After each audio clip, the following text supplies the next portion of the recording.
बंधु माने आज कौन साधारण दिन नुहे कारण आपण केबे कल्पना मध्य करि नथिले एपरि परिवर्तन खूब शीघ्र आपणक जीवनर द्वार रे ठक ठक करि पारे। प्रेम धन सम्मान एवं अप्रत्याशित सुजोग आनिब। आपणकर भाग्य केउ मोड़ नेबाकु जाउछि। ग्रह राशि गुड़िक बहुत किछि प्रकाश करती। तेणु एई भिडियो को शेष पर्यंत देखंतु कारण आजिर वार्ता विशेष भावरे आपणक पई उद्दिष्ट होई पारे। बंधु माने आपण आज संध्या 4 रे शुभ खबर पाइबाकु जाउछंती। ज्योतिष शास्त्र एहार एक दृढ़ संभावना सूचाइछि।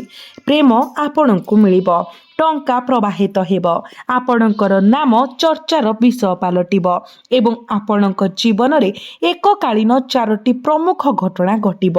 समय परिवर्तन होइथिबारु आपणकर नाम समग्र पड़ोशी रे चर्चार विषय पालटिबाकु जाउछि। आपणक जीवन संपूर्ण परिवर्तन पाई प्रस्तुत। एते आर्थिक लाभ दिगंतरे अछि। केवल विश्वास रखंतु, ईश्वर सब किछिर जत्न नेबे। बंधु माने प्रभु महादेव, देवी महालक्ष्मी, बजरंग बाली एवं माँ दुर्गा आपणक उपरे अत्यंत प्रसन्न। चमत्कार परिवर्तन आपणक जीवन रे प्रवेश करबाकु जाउछि एवं आपण आज संध्या 4 रे शुभ खबर पाइबे। एहाठारु बड़ आनंद आउ कौन होई पारे। मो कथा को ध्यान देई सुनंतु। आजिर वार्ता समस्तंक पई अत्यंत स्वतंत्र कारण जीवन रे एपरि समय आसे जेतेबेले जणे अनुभव करे जे सब किछि अटकी जाइछि, जेतेबेले प्रेम असंपूर्ण अनुभव हुए, टंका आपणक हाथरू खसी जाए, कठिन परिश्रम स्वीकृति आनी पारे नाही एवं हजार हजार प्रश्न आपणक मन को आघात करे जहा आपणको शांति पाइबारे असमर्थ करि थाए। मु जाने जे आपण निकट अतीत रे बहुत क्षति सहिचंती एवं अपमानर सम्मुखीन होइचंती। आपणक पाखको प्राय कौनसी टंका आसी नाही, तथापि आगामी 4 ରୁ 5 मास आपणक जीवनर सर्वोत्तम समय हेब। आपण अत्यंत आनंदित हेबे, सकारात्मक भावरे उल्लसित कारण आपण पूर्वरु केबे अनुभव करि नथिबा खुशीर स्तर देखिबे। एहा आपणको प्रकृतरे आश्चर्य करिदेब। मु मिछ कहू नाही, मु संपूर्ण सत्य कहूछि। मने रखंतु, प्रत्येक राति परे सकाळ आसे एवं प्रत्येक संघर्ष शेषरे एक प्रकृत पुरस्कार मिली थाए। व्यक्ति निज कर्मर फल पाए। कर्मर कथा आसिले भगवान शनिंकर आपणक प्रति अनुकूल मनोभाव रखिछंती एवं आपणक पाखरे संकट मोचन वीर हनुमानंकर आशीर्वाद रहिछि। तेणु चिंता करिवार कौनसी आवश्यकता नाही। आपण एक विशाल प्रगति द्वार देशरे अछंती, जोठारे आपणकर कौनसी अभाव रहिब नाही। मु संपूर्ण आत्मविश्वासर सहित यह कहूछि। आज संध्यारु आरंभ होई आसंता 24 घंटा मध्यरे आपणकु 4टी प्रमुख शुभ खबर मिलिबार संभावना अछि। आज आपणकर जीवन रे प्रेम धन सम्मान एवं हठात नूतन सुजोग खोलिबा सहित जड़ित 4टी गुरुत्वपूर्ण परिवर्तन किंबा घटना विषय आलोचना करिबु। आपण देखिबे जेतेबेले ग्रह गुड़िकर शक्ति जणे व्यक्तिंकर कार्य सहित समान हुए, सेतेबेले अटकी रहितिबा परिस्थिति मध्य बदलिबा आरंभ करे। तथापि वर्तमान पशु मानकर जत्न नेउथिबा महिला माननको अतिरिक्त सतर्क रहिबाकु पड़िबो कारण हठात आघात हेबार आशंका अधिक थाए। जदि कौनसी स्थायी रोग आपणक परिवार को कष्ट देउछि, दूर हेबाकु मना करुछि किंबा आपणक जीवन रे समस्या लगातार उपजुछि, तेबे निश्चित रुहंतु जे समाधान खूब शीघ्र आसुछि। तेणु दयाकरी ध्यान देई सुनंतु। मु अनुरोध करुछि जे आपण भिडियोटी को स्किप करंतु नाही एवं शेष पर्यंत देखंतु। मु आपणकु जहा कहूछि ताहा आपणकु आश्चर्य करिदेब। किंतु प्रथमे आमे उल्लेख करिथिबा 4टी प्रमुख घटना मध्यरु प्रथमटी विषय आलोचना करिबा। से गुरुत्वपूर्ण घटना जहा आपणक जीवन को आकार देब एवं आपणक नाम को समग्र पड़ोशी रे प्रतिध्वनित करिब। ध्यान देई सुनंतु। आपणक प्रेम जीवन रे परिवर्तनर संकेत देखा जाउछि। अनेक लोक बाहरे हसुछंती, दुनिया पाई एक साहसर मुह पिंधिचंती, किंतु भितरे भांगी पड़िछंती। जदिओ सेमाने अन्यमानंकु सेमानंको हृदयर विष कहि पारिबे नाही, सेमाने भितरे कांदुछंती। एपरि व्यक्ति मानकर भाग्य परिवर्तन हेबाकु जाउछि। प्रभु महादेव एही कष्टकर समय को शिक्षा भावरे पठाइछंती। शेष गंतव्यस्थल भावरे नुहे। तेणु महादेवंकर आशीर्वाद ग्रहण करिबा पाई निजको प्रस्तुत करंतु। ज्योतिष शास्त्र रे शुक्र प्रेम आकर्षण संपर्क एवं खुशी को नियंत्रण करती। जेतेबेले शुक्रंकर सकारात्मक शक्ति जनक जीवन रे मजबूत हुए, जेतेबेले संपर्क रे मधुरता आकर्षण एवं नूतन आरंभ होबार संभावना वृद्धि पाए। प्रकृत रे यह संपूर्ण सत्य। निकट भविष्यत रे केतेक अनुभव करि पारंती जे पूर्व संपर्क भूल बुझामणा दूर हेउछि। अतीतर केही आपणक पाखकु जाई पारंती किंबा जणे नूतन व्यक्ति जे आपणक बुझिबाको प्रकृत रे चेष्टा करंती आपणक जीवन रे प्रवेश करि पारिबे। तथापि मने रखिबार सबुठारु गुरुत्वपूर्ण कथा हेउछि जे प्रेम भिक्षा करिबार जिनिस नुहे। प्रेम एपरि एक भावना जो आपणको केबे निजको हीन करबाको पड़िबो नाही। जो संपर्क आपणकर आत्मा को शांति आनी थाए ताहा सबुठारु मूल्यवान। तो आपणक पई प्रेम रे सफलता पाइबार समय आसीछि। भगवान महादेवंकर आशीर्वाद द्वारा भग्न हृदय सुधारिबाको प्रस्तुत हुंतु। आपण एक पुराणा प्रेम सहित पुनः संजोग करबाको जाउछंती। तेणु मिठा बांटिबाको प्रस्तुत हुंतु, कारण समय हेउछि महत्वपूर्ण। आगामी 24 घंटा मध्य आपणक जीवन रे एक प्रमुख घटना घटिबाको जाउछि। एबे आसंतु द्वितीय गुरुत्वपूर्ण घटना विषय आलोचना करिबा। आर्थिक समृद्धिर द्वार आपणक पई खोलिबाको जाउछि। एही दुनिया रे समस्तंको टंका आवश्यक, कारण समस्ते बड़ स्वप्न देखंती एवं एक विलासपूर्ण जीवन शैली चाहती। तथापि समस्तंक पाखरे पर्याप्त परिमाण रे टंका न थाए। केतेक बड़ आकांक्षा सत्वे सेमानंक परिवार पाई यथेष्ट परिमाण रे जोगाइबा पाई मध्य संघर्ष करंती। तेणु ईश्वर शेषरे कहार स्वप्न पूरण करंती। आसंतु धन एवं टंका विषय कथा हेबा। प्रथम एवं सर्वोपरि आपणको कठिन परिश्रम सहित धैर्य को मिश्रण करबाको पड़िबो।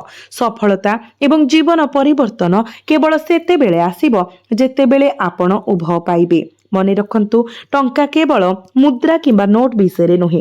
यह विश्वास एवं समर्थन को प्रतिनिधित्व करे, जहा कष्टकर समय जड़े व्यक्ति को बचाय रखे। अनेक लोक एपरि पर्याय देई जांती जोठारे सेमाने अत्यंत कठिन परिश्रम करंती किंतु कम फलाफल पाती। तथापि एपरि समय उच्च मनोबल बजाय रखिबा अत्यंत गुरुत्वपूर्ण। जदि आपणकर आत्मा दृढ़ रही थाए तेबे आपण दिव्य समर्थन पाइबे। सबुठारु मूल्यवान संपर्क जहा टंका अपेक्षा अधिक मूल्यवान ताहा हेउछि जहा आपणकर आत्मा को शांति आनी थाए। किंतु आजिकाली लोक माने महंगा घर एवं विलासपूर्ण जिनिस किणिबारे अतिष्ठ, जहा अनेकंकु सेमानंक जीवन रे असंतुष्ट अनुभव कराए। ज्योतिष विश्वास अनुसारे गुरु विस्तार सुजोग एवं ज्ञान कारक ग्रह, जेतेबेले कि बुध व्यवसाय बुद्धि एवं कम्युनिकेशन को नियंत्रण करती। जेतेबेले जणे व्यक्ति सठिक समय प्रभावशाली भावरे सेमानंकर बुद्धि को व्यवहार करती, सेतेबेले स्वाभाविक भावरे आय पाई नूतन रास्ता उभाइबा आरंभ हुए। प्रकृत रे आपण एक नूतन चाकरी पाई पारंती। दीर्घ समय धरी अटकी रहितिबा देय पुनरुद्धार करि पारंती किंबा आपणक काम पाई प्रशंसा एवं स्वीकृति पाई पारंती।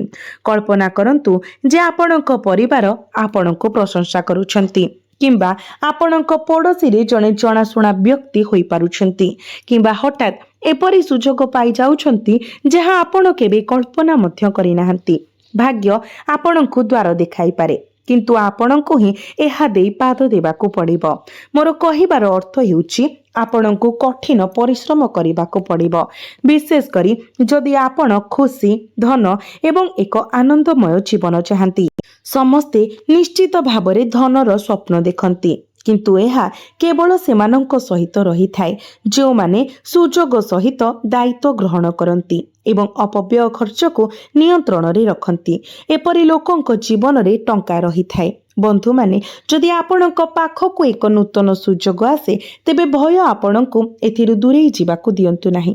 केतेक समय आपणक जीवनर सबुठारु बड़ परिवर्तन एक सुजोग पछरे लुचि रही थाए, जहा प्रथमे गुरुत्वहीन मने हेउथिला एवं अणदेखा करा जाइथिला। प्रत्येक छोट सुजोग आम जीवन रे एक नूतन अध्याय को चिन्हित करे, एक नूतन आरंभ, एक नूतन पथ। मैं आपणक सहित एक सुंदर कथा कहिबा पाई जाउछि। ध्यान देई सुनंतु। ତିନୋଟି କପତ ଏବଂ ଜଣେ ବ୍ୟକ୍ତିଙ୍କ କଥା। ଅର୍ଜୁନ ନାମକ ଜଣେ ସାଧାରଣ ବ୍ୟକ୍ତି ରହୁଥିଲେ। ତାଙ୍କର କୌଣସି ଉଚ୍ଚ ପ୍ରୋଫାଇଲ ଚାକିରି କିମ୍ବା ବହୁତ ଟଙ୍କା ନଥିଲା, କିନ୍ତୁ ସେ ପ୍ରତ୍ୟେକ ଦିନ କଠିନ ପରିଶ୍ରମ କରୁଥିଲେ। ତଥାପି ସେ ସନ୍ଧ୍ୟା ବେଳେ ଘରକୁ ଫେରୁଥିଲେ ଏବଂ ଭାବୁଥିଲେ ଯେ ତାଙ୍କର ଜୀବନ କେବେ ପରିବର୍ତ୍ତିତ ହେବ। ସେ କେବେ ତାଙ୍କର ପ୍ରୟାସରେ ଶିଥିଳ ହୋଇନଥିଲେ, କିନ୍ତୁ ତାଙ୍କ ଭାଗ୍ୟ ବଦଳିବା ପରି ମନେ ହେଉନଥିଲା। ସମୟ କେବଳ ଆଗକୁ ବଢ଼ି ଚାଲିଥିଲା। ଅର୍ଜୁନ କ୍ଳାନ୍ତ ହୋଇଗଲେ। ସବୁବେଳେ ଭାବୁଥିଲେ ଯେ ତାଙ୍କ ଜୀବନ କେବେ ଭଲ ପାଇଁ ମୋଡ଼ ନେବ। ଗୋଟିଏ ଦିନ ଗଭୀର ଚିନ୍ତିତ ହୋଇ ସେ ଏକ ପାର୍କରେ ବସିଲେ। ସେ ନିୟମିତ ଭାବରେ ଆସୁଥିବା ତିନୋଟି କପୋତ ଦେଖିଲେ ଏବଂ ସେ ପ୍ରାୟତଃ ସେମାନଙ୍କ ପାଇଁ କିଛି ଶସ୍ୟ ବିଞ୍ଚି ଦେଉଥିଲେ। ଧୀରେ ଧୀରେ କପୋତ ଗୁଡ଼ିକ ତାଙ୍କ ପାଖକୁ ଆସିବାକୁ ଲାଗିଲେ। ଗୋଟିଏ ଦିନ ଅତ୍ୟନ୍ତ ଦୁଃଖିତ ଏବଂ କାନ୍ଦି ପକାଇ ସେ ଆକାଶ ଆଡ଼କୁ ଚାହିଁ ପଚାରିଲେ, ହେ ଭଗବାନ, ଅନ୍ୟମାନଙ୍କ ଜୀବନରେ ଭଲ ଘଟୁଛି, କିନ୍ତୁ ମୋ ଜୀବନରେ କେବେ ଘଟିବ? ଠିକ୍ ସେହି ସମୟରେ ଜଣେ ବୟସ୍କ ବ୍ୟକ୍ତି ଆସି ତାଙ୍କ ପାଖରେ ବସିଲେ। ସେ ତାଙ୍କୁ ପଚାରିଲେ, ତୁମେ ପ୍ରତିଦିନ ଏହି କପୋତ ଗୁଡ଼ିକୁ କାହିଁକି ଖାଇବାକୁ ଦେଉଛ? ଅର୍ଜୁନ ଉତ୍ତର ଦେଲେ, ମୁଁ ଜାଣିନାହିଁ, ଏହା କେବଳ ମୋତେ ଭଲ ଲାଗେ, ସେଥିପାଇଁ ମୁଁ ସେମାନଙ୍କୁ ପ୍ରତ୍ୟେକ ଦିନ ଖାଇବାକୁ ଦିଏ। ବୃଦ୍ଧ ବ୍ୟକ୍ତି ହସି ହସି କହିଲେ, ତୁମର ସବୁଠାରୁ ବଡ଼ ସମସ୍ୟା ହେଉଛି ଯେ ତୁମେ ପ୍ରତିଦିନ ଫଳାଫଳ ଗଣନା କରୁଛ, କିନ୍ତୁ ତୁମର କାର୍ଯ୍ୟଗୁଡ଼ିକୁ ଦେଖିପାରୁନାହଁ। ତୁମେ ଭୁଲି ଯାଇଛ ଯେ ପରିବର୍ତ୍ତନ ଜଣେ ବ୍ୟକ୍ତି ଭିତରେ ଆରମ୍ଭ ହୁଏ, ଏହା କେବଳ ପରେ ବାହ୍ୟ ଭାବରେ ପ୍ରକାଶିତ ହୁଏ। ଅର୍ଜୁନଙ୍କୁ ସେତେବେଳେ ଏକ ଆଭାସ ମିଳିଥିଲା। ତାଙ୍କ ମନରେ ଏକ ଧାରଣା ସୃଷ୍ଟି ହୋଇଥିଲା।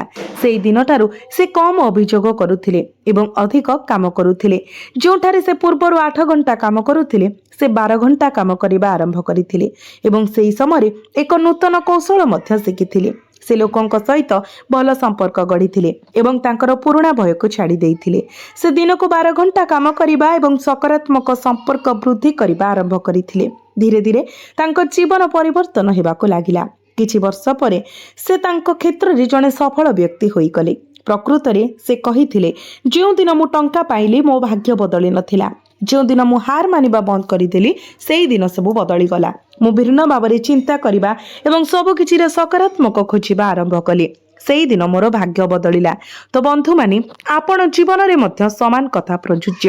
କେତେକ ସମୟରେ ପ୍ରଗତି, ପରିସ୍ଥିତିରେ ପରିବର୍ତ୍ତନ ଏବଂ ଜୀବନର ସୁଯୋଗର ସଂକେତ କେବଳ ସେତେବେଳେ ପ୍ରକାଶ ପାଏ ଯେତେବେଳେ ଆପଣ ହାର ମାନିବା ବନ୍ଦ କରିଦିଅନ୍ତି। ବନ୍ଧୁମାନେ, ଏହା ସହିତ ଆମେ ଆପଣଙ୍କ ଜୀବନର ତୃତୀୟ ସବୁଠାରୁ ଗୁରୁତ୍ୱପୂର୍ଣ୍ଣ ଘଟଣା ବିଷୟରେ ଆଲୋଚନା କରିବାକୁ ଯାଉଛୁ, ଯାହା ଜାଣିବା ଆପଣଙ୍କ ପାଇଁ ଅତ୍ୟନ୍ତ ଗୁରୁତ୍ୱପୂର୍ଣ୍ଣ। ଆପଣଙ୍କର ନାମ ଏବଂ ପ୍ରତିଷ୍ଠା ବୃଦ୍ଧି ପାଇବା ପାଇଁ ଯାଉଛି। ଆପଣଙ୍କର ନାମ ଶୀଘ୍ର ଆପଣଙ୍କର ପଡ଼ୋଶୀ ଏବଂ ସମ୍ପ୍ରଦାୟରେ ପ୍ରତିଧ୍ୱନିତ ହେବ। କିଛି ଲୋକ ମାସ କିମ୍ବା ବର୍ଷ ଧରି କଠିନ ପରିଶ୍ରମ କରନ୍ତି, କିନ୍ତୁ ସେମାନଙ୍କର ପ୍ରୟାସ ଅଣଦେଖା ହୁଏ, ଯାହା ସେମାନଙ୍କୁ ମୂଲ୍ୟହୀନ ମନେ କରାଏ। କିନ୍ତୁ ଧ୍ୟାନ ଦେଇ ଶୁଣନ୍ତୁ, ପ୍ରତ୍ୟେକଙ୍କ ପାଖରେ ନିଜର ମୁହୂର୍ତ୍ତ ଅଛି। ଈଶ୍ୱର ସମସ୍ତଙ୍କୁ ଏକ ସୁଯୋଗ ଦିଅନ୍ତି। କେବଳ ପାର୍ଥକ୍ୟ ହେଉଛି କିଛି ମୁହୂର୍ତ୍ତ ଆସିବା ପୂର୍ବରୁ ନିଜକୁ ପ୍ରସ୍ତୁତ କରନ୍ତି, ଯେତେବେଳେ ଅନ୍ୟମାନେ କେବଳ ଅପେକ୍ଷା କରନ୍ତି। ତେଣୁ ଏବେ ପ୍ରସ୍ତୁତ ହୁଅନ୍ତୁ, ଆପଣଙ୍କ ଜୀବନକୁ ପରିବର୍ତ୍ତନ କରିବା ଏବଂ ଏକ ନୂତନ ଅଧ୍ୟାୟ ଆରମ୍ଭ କରିବା ପାଇଁ ନିଜକୁ ପ୍ରସ୍ତୁତ କରନ୍ତୁ। ଜ୍ୟୋତିଷ ଶାସ୍ତ୍ରରେ ସୂର୍ଯ୍ୟ ଆତ୍ମବିଶ୍ୱାସ, ପ୍ରତିଷ୍ଠା ଏବଂ ପରିଚୟ ସହିତ ଜଡ଼ିତ। ଏହାକୁ ସୂର୍ଯ୍ୟଙ୍କୁ ଗ୍ରହମାନଙ୍କର ରାଜା ଏବଂ ବୋଲି ମାନାଯାଇଥାଏ। ଯଦି ଆପଣ ସୂର୍ଯ୍ୟଦେବଙ୍କର ଆଶୀର୍ବାଦ ପାଆନ୍ତି, ତେବେ ଆପଣଙ୍କର ଜୀବନକୁ ଭଲ ପାଇଁ ପରିବର୍ତ୍ତନ ହେବାରୁ କେହି ବି ରୋକିପାରିବେ ନାହିଁ।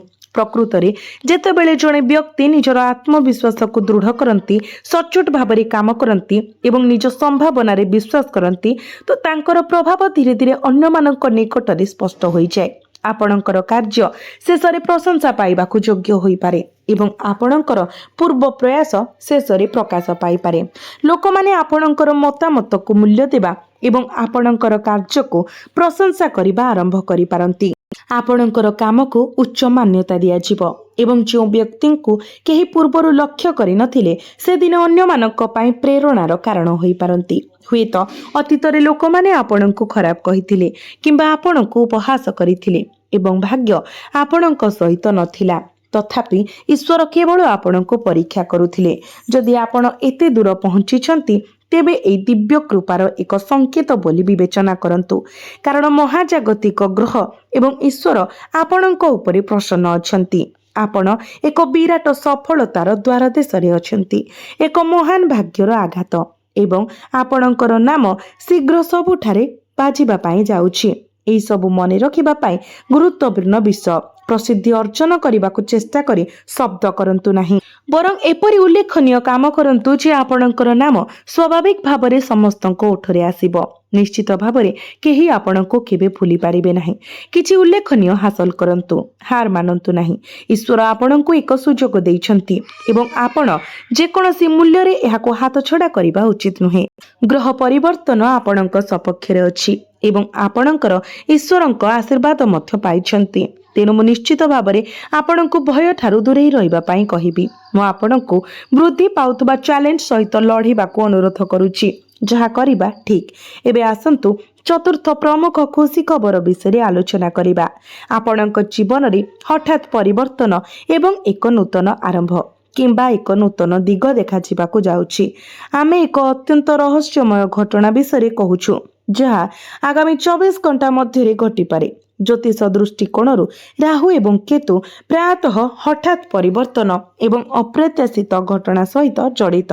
ତଥାପି ଏଠାରେ ସତର୍କତା ମଧ୍ୟ ଜରୁରୀ। ଯଦି କୌଣସି ସୁଯୋଗ ଶୀଘ୍ର ଧନର ପ୍ରତିଶ୍ରୁତି ଦିଏ କିମ୍ବା କୌଣସି କଠିନ ପରିଶ୍ରମ ବିନା ଲକ୍ଷ୍ୟ କିମ୍ବା କୋଟି ପ୍ରଦାନ କରିବାର ଦାବି କରେ, ତେବେ ଆପଣଙ୍କୁ ତାହା ବୁଦ୍ଧିମାନ ଭାବରେ ତଦନ୍ତ କରିବାକୁ ପଡ଼ିବ। ଠକମାନେ ଫୋନ୍ କଲ୍ ମାଧ୍ୟମରେ ଅନେକ ଉପାୟରେ କାର୍ଯ୍ୟ କରନ୍ତି। ଆପଣଙ୍କୁ ଭଲ ବିଚାର ବ୍ୟବହାର କରିବାକୁ ପଡ଼ିବ।